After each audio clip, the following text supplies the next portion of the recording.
Price பிடுகாடு கத்தருக்கு ஸ்தோத்திரம். சிலுவையை பற்றின உபதேசம், அதை குறித்து நாம் தினமும் தியானித்து கொண்டிருக்கிறோம்ல. பரலோகத்துக்குரிய காரியங்களை விரும்பாமல் அவைகளை விட்டுவிட்டு பூமிக்குரிய காரியங்களை குறித்தே நாட்டம் கொண்டிருக்கிற கிறிஸ்தவர்கள் உண்மையிலே சிலுவைக்கு பகைஞராக இருக்கிறார்கள். வெளிப்புறத்தில் அவங்க கிறிஸ்தவர்களாக காணப்பட்டாலும் உள்ளத்தின்படி அவர்கள் உண்மையான கிறிஸ்தவர்கள் அல்ல. அப்பொழுது யார்தான் உண்மையான கிறிஸ்தவர்கள் என்ற கேள்வி வருதில்ல.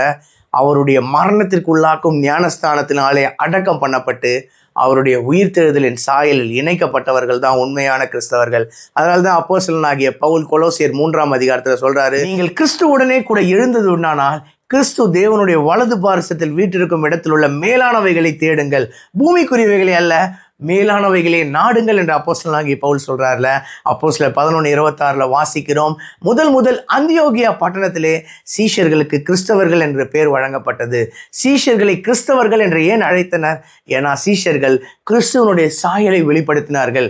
யோவான் 8:31 இயேசு சொல்றாரு, இயேசு தம்மை விசுவாசித்த யூதர்களை பார்த்து, நீங்கள் என்னுடைய உபதேசத்தில் நிலைத்திருந்தால் மெய்யாகவே என்னுடைய சீஷர்களாக இருப்பீர்கள் என்று சொல்றாங்கல்ல. சீஷர்கள் கிறிஸ்தவர்கள் என்று அழைக்கப்பட்டனர். ஆனால் சீஷர்களாக இருப்பதற்கு என்ன தகுதி? அவர்கள் தேவனுடைய உபதேசத்தில், தேவனுடைய வேதத்தில் நிலைத்திருக்கிறவர்களாக இருக்க வேண்டும். அவர்கள் தான் உண்மையான கிறிஸ்தவர்கள்ல.